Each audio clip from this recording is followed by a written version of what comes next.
palabra de Dios en esta tarde.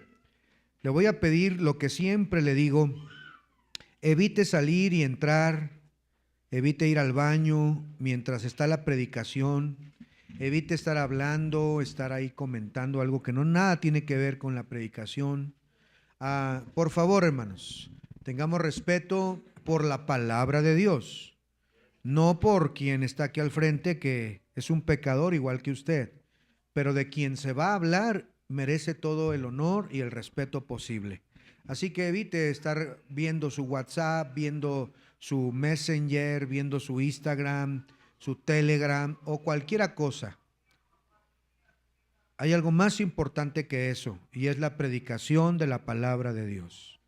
Si usted no cree esto, hermanos, debería revisar su corazón, su pulso, a ver si está vivo, ¿verdad?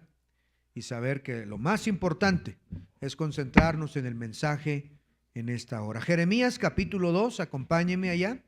Jeremías capítulo 2, el versículo número 13. Jeremías 2, versículo 13. Muy bien. Jeremías 2:13, si usted no lo ha encontrado, mire lo que dice la palabra de Dios. Jeremías, cuando lo encuentre, póngale una marquita, póngale el esfero, póngale el dedo, póngale el listón de su Biblia, para evitar que se pierda este pasaje, porque vamos a estar regresando a este capítulo durante la predicación. Jeremías capítulo 2 y el versículo número 13. Dice la Biblia ahí: porque dos males ha hecho mi pueblo. Me dejaron a mí, fuente de agua viva, y cavaron para sí cisternas, cisternas rotas que no retienen agua. He titulado este mensaje, hermanos, cisternas rotas. Vamos a orar. Señor bendito, te ruego que tú, Señor, hables a cada corazón. Yo te pido, Padre Celestial, a través de tu Espíritu Santo, mi Dios, que tú hables a cada uno de nosotros, que nos sacudas, Señor, que sacudas nuestras conciencias, que quebrantes nuestro corazón de piedra y que, Señor, podamos reconciliarnos contigo. Sabemos que estamos aquí por tu voluntad, que tú has decidido, Señor, que escuchemos este mensaje bendito. Y te ruego, Padre, que podamos aprovechar este tiempo que tú nos das. Limpia nuestra mente de la basura del mundo y no permitas que haya distracciones que Satanás ponga, Señor, que sus dardos de fuego nos hagan distraernos. Háblanos, quebrántanos. Señor, que tu palabra penetre en lo más profundo de nuestra alma y que podamos, Señor, escuchar tu voz en esta noche, en esta mañana, en esta tarde, Señor. Háblanos, te lo ruego. Úsame como a ti te agrade. En el nombre de Cristo Jesús te lo pido, Señor. Amén y amén. En el capítulo 2 de Jeremías, hermanos, es uno de los pasajes más apasionados, pero también tristes, donde Dios habla. En este capítulo Dios no habla simplemente como un juez o como el Dios del universo. Habla como un esposo traicionado, como un padre herido. Si le subes poquito, Natalia, por favor. Habla el Señor aquí como un esposo que ha sido traicionado, herido. Un esposo que ha sido engañado, que ha sido menospreciado. Habla aquí el Señor como un padre que ha sido tenido en poco. Jeremías, hermanos, fue llamado al ministerio en el año 626, cuando Josías era el quien reinaba ahí, y había una gran perversión en el pueblo. El corazón de la nación entera se había apartado de Dios. Cuando Jeremías llega a predicarles este pasaje que acabamos de leer, el pueblo de Dios se había alejado de su Salvador. Y Jeremías 2 es un mensaje que Dios dirige a toda la nación en forma de juicio, pero también de lamento. Él empieza a recordarles. Empieza con un amor inicial. Mire cómo dice, por favor, en la Biblia, en el capítulo número 2, versículo 1. Vino a mí palabra de Jehová diciendo, anda y clama a los oídos de Jerusalén diciendo, así dice Jehová, me he acordado de ti, de la fidelidad de tu juventud, del amor de tu desposorio, cuando andabas en pos de mí en el desierto, en tierra no sembrada.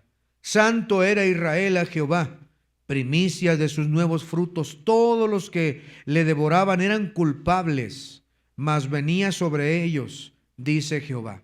El Señor comienza con este relato diciendo, me he acordado de la fidelidad de tu juventud, del amor de tu desposorio. Es decir, Dios le recuerda a Israel cuánto amor le tenían cuando salieron del territorio de los de Egipto. Cómo es que le seguían en el desierto con fe. Cómo es que el Señor les dio de su amor, de su cuidado durante esos tiempos difíciles. Cómo abrió el mar rojo para que el pueblo pasara en seco y cerró el mar para que murieran todos aquellos que querían asesinar al pueblo. Dios les recuerda cómo hizo venir esas aves godornices para poder alimentar a todo el pueblo. Dios les recuerda el maná que amanecía en el rocío y que sabía a hojuelas con miel. Dios les recuerda cómo Él hizo salir agua de la roca para saciar la sed de todos ellos. Dios les recuerda que cuando estuvieron en el desierto, sus zapatos nunca se desgastaron, su ropa jamás envejeció. Dios les recuerda que Israel le seguía en el desierto por amor, pero algo había cambiado en Israel para este tiempo. Con el paso del tiempo, el pueblo comenzó a abandonar a Dios, comenzó a buscar sustitutos, algo que trajera satisfacción según los israelitas. Y Dios empieza a decir, ¿pero qué encontraron de mal en mí? ¿Por qué me abandonaron? ¿Por qué me dejaron? Mire por favor el versículo número 5. Dice, así dijo Jehová, ¿qué maldad hallaron en mí vuestros padres que se alejaron de mí? Y se fueron tras la vanidad y se hicieron vanos. Y no dijeron, ¿dónde está Jehová que nos hizo subir de la tierra de Egipto, que nos condujo por el desierto, por una tierra desierta y despoblada, por tierra seca y de sombra de muerte, por una tierra por la cual no pasó varón ni allí habitó hombre? Y luego Dios le recuerda, yo os introduje en la tierra de abundancia, para que comiese su fruto y su bien, pero entrasteis y contaminasteis mi tierra e hicisteis abominable mi heredad. Mire los reclamos de Dios con un corazón dolido. Dice, yo me acuerdo cuando tú me amabas. Me acuerdo cuando tú me seguías con fidelidad. Me acuerdo cuando no había otro Dios más que yo para ti. Y yo era para ti un esposo fiel. ¿Qué mal encontraste en mí? ¿Por qué me abandonaste? ¿Qué fue lo que te hice para que me cambiases? Dice Dios a todos los israelitas aquí. Tú entraste en la tierra prometida, en aquella maravillosa tierra que yo prometí a Abraham que la daría, a Moisés que llegaría a esa tierra prometida, a Josué que los introdujo. Yo te metí, cumplí mi promesa, pero cuando tú entraste, te olvidaste de mí. Y es un reclamo que Dios hace desde lo más profundo de su corazón para con los israelitas que habían dejado a Dios. Para luego entonces llegar al versículo número 13, donde dice la Biblia en el versículo 12 y 13, y es aquí donde quiero que nos concentremos. Espantaos cielos, dice Jeremías sobre esto, y horrorizaos Desolaos en gran manera, dijo Jehová, porque dos males ha hecho mi pueblo. Me dejaron a mí fuente de agua viva y cavaron para sí cisternas rotas que no retienen agua. Ahora Jeremías, hermanos, pasa a poder usar una metáfora poderosa, una comparación poderosa, el agua. Según los investigadores, en Israel el agua era uno de los recursos más valiosos e importantes en aquella tierra árida, desértica. La vida dependía completamente del agua. Y había dos fuentes principales para obtenerla. La primera de ellas era la fuente de agua viva. La palabra agua viva en hebreo es la palabra mayin chayin, que significa agua que fluye, agua que brota naturalmente, agua que corre. Esta fuente de agua viva eran los manantiales que fluía el agua. Eran ríos, y no eran ríos contaminados como los que tenemos en nuestro planeta el día de hoy. Eran ríos limpios, ríos de agua cristalina, ríos que se podía beber el agua, ríos de agua limpia, pura, corrientes naturales. Estos eran los ríos de agua viva. El agua viva fluía, el agua viva era pura, el agua viva era natural, linda, hermosa, refrescante. Recién pasamos a Molleturo y nos paramos en un puente, ¿recuerdan? La mayoría que fuimos nos tomamos selfies ahí, fotos. La hermana Vivi ha subido sus fotos ahí en el Facebook, ¿verdad? Con el río y el Gael ahí al ladito. Yo también tengo fotos con mi esposa y con mis hijos. Basilio se tomó con el hermano Alejandro y Alejandro conmigo y nos tomamos en el río que corría ahí. Hermoso, lindo ese río, ¿verdad? Esos son ríos de agua viva. Esos ríos tienen vida. Salen de las montañas hermosas del Cajas y pasan entre esas montañas, hermanos. Agua viva, fresca, limpia. Pero la otra manera de obtener el agua para aquellos lugares donde no había cercanos ríos ni fuentes naturales como los manantiales, eran las cisternas. La palabra hebrea para cisterna era un pozo o un depósito excavado con el propósito de almacenar agua. Según la arqueología, las cisternas se cavaban normalmente cerca de las rocas o en las rocas y se cubrían de un material semejante al yeso para evitar filtraciones del agua. Y lo que querían hacer con esto los habitantes de aquellas tierras era captar el agua de las lluvias cuando éstas venían y podían almacenar agua. Las cisternas se cavaban entonces y presentaban algunos problemas. Primero, el agua era escasa debido a que no siempre llovía. No es como Ecuador, ¿verdad? Que siempre está lloviendo. Pero también otro problema era que el agua se estancaba. El agua que no corre, el agua que se estanca, apesta. Empieza a podrirse. Empieza a generar bacterias nocivas para la salud.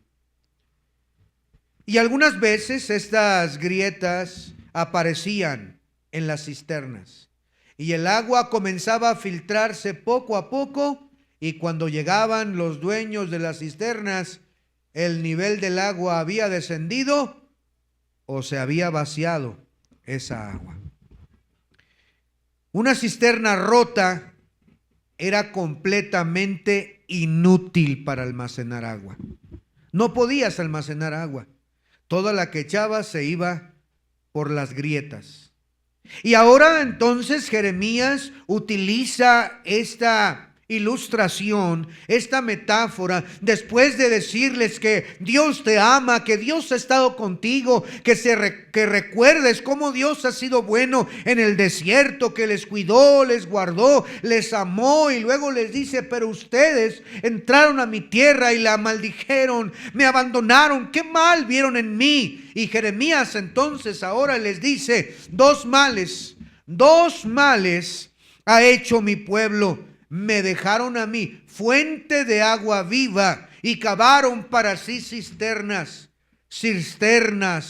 rotas. Este capítulo, hermanos, nos dice claramente, inclusive cuando ellos querían buscar la satisfacción a su necesidad natural con otras cosas que no eran Dios.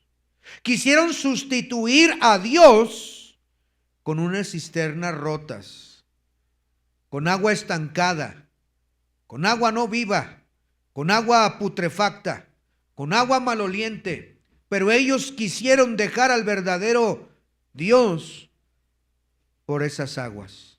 Mire cómo dice el versículo 18. Ahora pues, ¿qué tienes tú en el camino de Egipto para que bebas agua del Nilo? ¿Y qué tienes tú en el camino de Asiria para que bebas agua del Éufrates? Dios sigue con la misma analogía, con la misma metáfora. Y les dice: ¿para qué vas? ¿Qué tienes que ver tú con Egipto? Y les recuerdo que en la Biblia Egipto tiene que ver con el mundo. Dice Dios aquí al pueblo, ¿verdad? Por medio de la profecía aquí de Jeremías, que tienes que ir a tomar agua del Nilo. Y el Nilo era un río que salía y pasaba por Egipto. ¿Qué tienes que ir a beber allá? Y luego le dice: y a Asiria, ¿qué tienes que ir con Asiria a beber agua del Éufrates? Si yo soy la fuente inagotable de saciedad para tu vida, para tu alma, ¿por qué tienes que ir a buscar en otros lados? Egipto aquí entonces representaba poder militar. Ellos decían, en el contexto histórico, ellos decían: vamos con Egipto, Él nos va a proteger. Egipto es poderoso, Egipto nos va a ayudar, los de Egipto nos van a proteger, nos van a guiar. Si viene un enemigo, entonces Egipto me va a ayudar. Ellos estaban confiando en Egipto. Les daba seguridad política. Egipto y Asiria, el río Nilo y el río Éufrates representan alianzas humanas. Representa confianza, ayuda humana. Pero Dios les dice y les reclama y les dice: ¿qué tienes que hacer bebiendo de esa agua? ¿Por qué tienes que ir a saciarte allí? ¿Que yo no soy suficiente? Y luego les dice: mira, lo que tú confías en Egipto, lo que tú confías en Asiria se va a terminar. Es una fuente que no deberías buscar. Versículo 36, miren lo que dice ahí. Estamos en Jeremías 2:36. ¿Para qué discurres tanto, cambiando tus caminos? También serás avergonzado de Egipto como fuiste avergonzada en Asiria. También de ahí saldrás con tus manos sobre tu cabeza, porque Jehová desechó a aquellos en quienes tú confías, y no prosperarás por ellos. Dios les dice, y es clara la lección, ellos entendieron perfectamente que aquellos a quienes habían agarrado como su saciedad, que habían dejado y abandonado a Dios y habían ido a buscar a Egipto, habían ido a buscar a Siria, habían ido a buscar ayuda y habían abandonado a Dios. Dios les dice: aquellos en los que tú confías también serán avergonzados. Cuando el hombre abandona a Dios, inevitablemente comienza a cavar cisternas rotas. Y quiero hablarles, hermanos, sobre estas cisternas rotas de las que Jeremías se refiere, para analizar si usted también ha cavado cisternas rotas. Si usted está buscando saciarse de esa agua atorada, estancada, y cree que esa cisterna va a saciar su alma, y cuando llega a ver, esa cisterna rota se ha secado, ya no tiene más agua para saciarte a ti. La primer cisterna rota de la que la Biblia habla aquí, habla en el versículo número 5. Mira lo que dice otra vez. Así dijo Jehová, qué maldad hallaron vuestros padres. Luego dice que se alejaron de mí y fueron tras la vanidad y se hicieron vanos. La primer cisterna rota que el pueblo de Israel construyó, cavó, fue la cisterna rota de abandonar a Dios. ¿Qué maldad hallaron vuestros padres? Esta pregunta rompe el corazón, hermanos. Y esa pregunta sigue latiendo hoy. El primer pecado, la primer cisterna que Dios les dice que cavaron fue el abandonar a Dios. La rebelión abierta hacia Dios, abandonarle a Él. Y Él dice, ¿qué te he hecho para que me abandones? ¿Qué fue? ¿Qué mal encontraste en mí? ¿Alguna maldad fue la que viste para que tú me abandonaras? ¿Acaso yo te abandoné en el desierto? ¿No te saqué de Egipto? ¿No abrí el mar? ¿No te alimenté? La pregunta de aquellos siglos hoy retumba en la Iglesia Bautista Fundamental Bethesda. ¿Qué te hice yo para que me abandonaras? Y es que algunos hermanos han abandonado a Dios. Algunos han dejado a Dios de lado y tienen para más importante su escuela, su negocio, su trabajo, una relación, cualquiera que éste sea. Dice Dios, me dejaron a mí, fuente de agua viva. Oh, queridos hermanos, quizá en esta hora haya alguien aquí que haya sido tan necio, que ha dejado al verdadero Dios, su palabra, que ha dejado su amor bendito, su salvación, y está cavando una cisterna que no te va a satisfacer, una cisterna rota de abandonar a nuestro Dios. Muchos creyentes hoy no han negado a Dios con sus labios, pero lo han abandonado en su vida. Ya no buscan al Señor como antes. Ya no hay hambre de la iglesia, ya no hay hambre de la palabra, ya no hay intimidad, ya no hay compromiso. Quizá todavía vienen por costumbre, porque los traen, porque los obligan, pero su corazón ha acabado una fuente externa rota que para nada es útil. Por eso hoy debes analizar tu vida. Porque separados de mí, dice la Biblia, nada podéis hacer. No dice poco podéis hacer, dice nada podéis hacer. Muchas veces el cansancio, hermanos, el sentirnos agobiados, los problemas, hacen abandonarnos y alejarnos de Dios. La primer cisterna que ellos cavaron, que Dios le reclama por medio de Jeremías, es: me dejaron a mí. ¿Qué mal encontraron? ¿Qué mal has encontrado? ¿Te ha fallado Dios? ¿Te ha decepcionado el Señor? ¿Por qué has cavado una fuente? ¿Por qué has cavado una cisterna rota? La segunda cisterna que estos israelitas cavaron aquí, mira lo que dice en el versículo 20. Porque desde muy atrás, dice la Biblia, rompiste tu yugo y tus ataduras y dijisteis: no serviré. Con todo esto, sobre todo collado alto y debajo de todo árbol frondoso, te echabas como ramera, como prostituta. Te planté de vida escogida, simiente verdadera toda ella. ¿Cómo pues te me has vuelto sarmiento de vid extraña? Aunque te laves con lejía y amontones jabón sobre ti, la mancha de tu pecado permanecerá aún delante de mí, dijo Jehová el Señor. La segunda cisterna que ellos cavaron fue la rebeldía. La rebeldía. incluye la idolatría. Dice la Biblia, desde muy atrás rompiste tu yugo.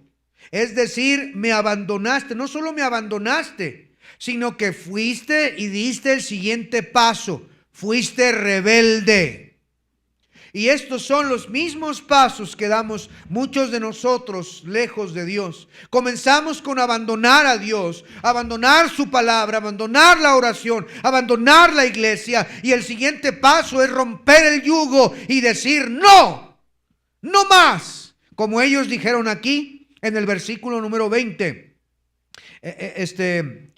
Dice, porque desde muy atrás rompiste tu yugo y tus ataduras y dijiste, no serviré. Les recuerdo que ese yugo representaba dirección, autoridad, gobierno. El Señor utiliza esa frase para decir, así como el yugo llevan los bueyes para arar la tierra, para servir, yo te puse un yugo sobre ti para poderte guiar, para que pudieras ser útil, para gobernar tu vida, para dirigirte. Pero desde hace tiempo atrás me dejaste y quebraste el yugo y ahora quieres hacer lo que tú quieras.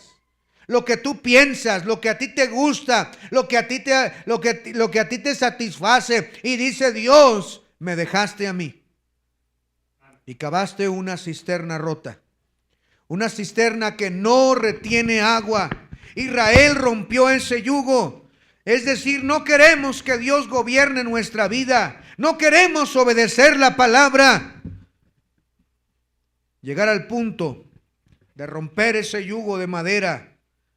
Y ahora dice la Biblia que ellos dijeron, ahora queremos servir a otros dioses. Imagínense qué necedad en el corazón de ellos. Mire cómo dice, por favor, en el capítulo 2, en el versículo 27, Dios les reclama y les dice, versículo 27, que decían a un leño, mi padre eres tú, y a una piedra, tú me has engendrado, porque me volvieron la cerviz y no el rostro. Y en el tiempo de su calamidad dicen, levántate y líbranos. ¿Y dónde están tus dioses que hiciste para mí? Levántense ellos, a ver si te podrán librar en el tiempo de tu aflicción. Porque según el número de tus ciudades, oh Judá, fueron tus dioses. Este pueblo fue tan rebelde, cavaron una cisterna rota, ahora un pedazo de leño, de madera, un árbol tallado, una figura hecha por manos humanas, la idolatría. Ahora ellos habían dejado a Dios, hermanos, y habían cambiado la fuente de agua viva por cisternas rotas. Y cabe mencionar que ninguno aquí debería tener un ídolo en su casa, hermanos. Nadie debería tener una virgen de quién sabe dónde, ni un ídolo falso. Nadie debería estar, hermanos, coqueteando con eso. Amén, hermanos. Pero la idolatría para el cristiano no siempre tiene que ver con un ídolo hecho de madera o de piedra. Todo aquello que ocupa el primer lugar en tu vida es un ídolo. Llámese placer, llámese popularidad, llámese trabajo, llámese logros. Todo aquello que ocupa el primer lugar en tu vida, en tu corazón, se convierte en un ídolo. Todo lo que sustituye a Dios en el corazón es una cisterna rota. No va a saciarte. Tú crees que va a traer la saciedad que tu alma tiene. Tú crees que vas a ser feliz dejando a Dios de lado y siendo rebelde y haciendo tus propios dioses. Cisternas rotas son todas ellas. Pero el Señor sigue hablando acerca de otra cisterna. Miren el versículo 18, 2:18. Ahora pues, ¿qué tienes tú en el camino de Egipto para que bebas agua del Nilo? ¿Y qué tienes tú en el camino de Asiria para que bebas agua del Éufrates? Ahora Israel estaba buscando la ayuda de Egipto, la ayuda, el poder militar. Esto representa, queridos hermanos, la ayuda humana. La cisterna rota de confiar en el hombre, de confiar en el hombre, de confiar en nosotros mismos. Ellos dijeron: no, tú no nos puedes ayudar, no te queremos a ti, queremos que Egipto con sus militares, con sus ejércitos, sus tesoros, él sea el que nos ayude. En lugar de confiar en Dios, confiaron en alianzas humanas. Mire lo que dice el versículo 37 otra vez: también de allí saldrás con tus manos sobre tu cabeza, porque Jehová desechó a aquellos en quienes tú confías, y no prosperarás por ellos. En otras palabras, en aquello en lo que tú estás confiando no te va a sostener. Es una cisterna rota. Uno de los errores más comunes del corazón humano es reemplazar la dependencia de Dios y confiar en los recursos meramente humanos. Solo confiar en las riquezas, solo confiar en los contactos, solo confiar en las palancas que tenemos. Maldito el varón que confía en el hombre, dice la palabra de Dios. Y bendito aquel que confía en el Señor. Cavaron una cisterna rota, ayuda humana, dones, talentos, capacidades, y no dependían de Dios. El hombre es una cisterna rota. No podemos sustituir la fuente inagotable de agua viva por una cisterna rota que nos trae una confianza temporal, pero que es al final de cuentas una cisterna rota. Una cisterna rota, miren por favor el versículo 23. Dice la Biblia: ¿cómo puedes decir no soy inmunda? ¿Nunca anduve tras los Baales? Mira tu proceder en el valle, conoce lo que has hecho. Dromedaria ligera que tuerce su camino, asna montés acostumbrada al desierto, que con su ardor olfatea el viento de su lujuria. ¿Quién la detendrá? Todos los que la buscaren se fatigarán, porque en el tiempo de su celo la hallarán. Dios ahora, hermanos, cambia de tono para hablar duramente.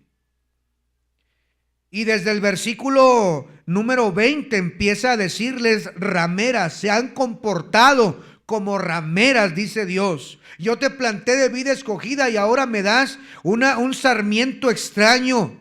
Aunque te laves con lejía, no te vas a limpiar de tu pecado. Y todavía me dices: no, yo nunca te he engañado con los Baales. Mira tu proceder, mira lo que has hecho, cómo has sido dromedaria ligera que tuerces tu camino, asna montés que está olfateando la lujuria para ver a dónde va a pecar. Dios es duro aquí. ¿Cómo dices no soy inmunda? Esta es una cisterna rota de autoengaño. El pueblo negaba su pecado. Yo estoy bien, yo no hago como los otros, no, yo soy cristiana, no, yo sí voy a la iglesia. Pero Dios dice: no eres inocente. Tienes que reconocer que te has alejado de mí. Tienes que reconocer que me has dejado a mí, te has alejado de mí. Cuando comenzamos a decir: no es para tanto, qué exagerado el pastor, no le hagan caso. La Biblia dice: el que encubre su pecado no prosperará, mas el que lo confiesa y se aparta alcanzará misericordia. La obstinación endurece el corazón se endurece, el alma se seca. Y aunque tú quieras buscar satisfacción, no la vas a encontrar en la rebeldía, no la vas a encontrar en Egipto, no la vas a encontrar con los humanos, con las amistades, no la vas a encontrar en el dinero, no la vas a encontrar en el trabajo, no la vas a encontrar ahí. Son fuentes rotas, cisternas rotas que no van a satisfacer tu alma. Tarde que temprano te vas a quedar sin esa cisterna. Y va a tener tu alma una sed insaciable. En el Antiguo Testamento, hermanos, Jehová se presenta como el manantial de aguas vivas. Pero en el Nuevo Testamento, el Señor Jesucristo dice lo siguiente. Vayan a Juan capítulo 4. Juan capítulo 4 y el versículo número 14. Juan 4, 14. Dice la Biblia: mas el que bebiere del agua que yo le daré, no tendrá sed jamás, sino que el agua que yo le daré será en él una fuente de agua que salte para vida eterna. Qué interesante es leer este pasaje y saber el Señor Jesucristo a quién le dijo este pasaje.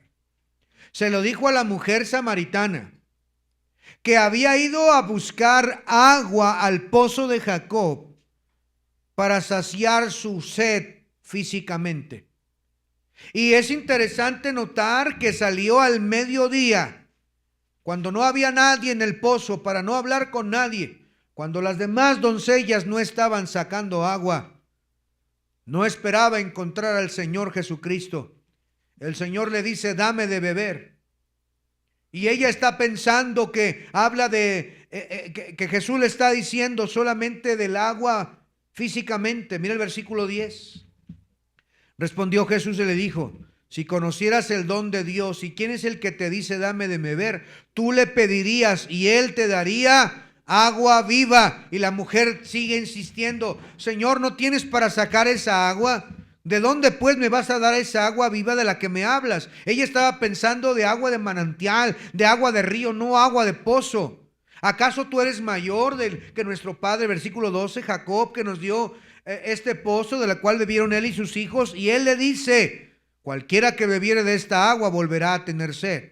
Pero el agua que yo le voy a dar no tendrá sed jamás, sino que será una fuente de agua que salte para vida eterna. La mujer le dijo: dame esa agua, dame esa agua. El agua que él estaba dando era el agua verdadera, que es Cristo Jesús. Ella había tenido 5 maridos y no había encontrado la saciedad de su alma. Había intentado una y otra vez, pero solo el que podía satisfacer su alma se llama Cristo Jesús.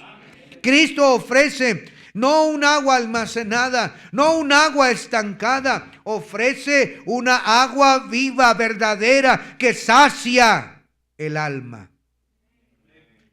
Israel, la tragedia de Israel fue simple. Abandonaron la verdadera fuente y cavaron cisternas rotas para ellos. Se quedaron sin nada.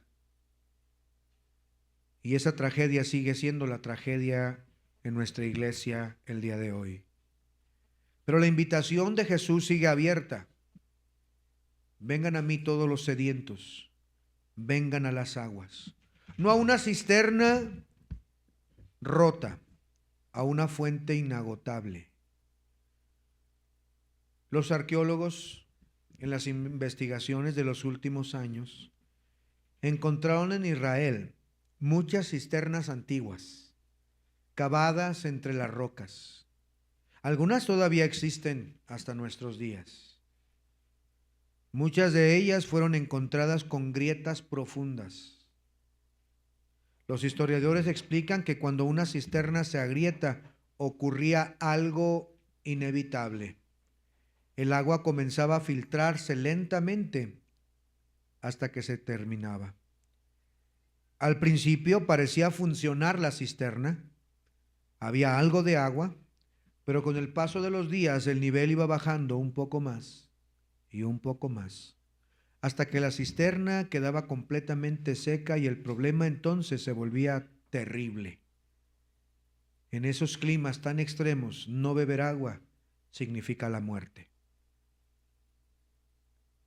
Cuando el verano llegaba y la sequía golpeaba duramente la tierra, la cisterna ya no tenía agua y había gente que moría de sed.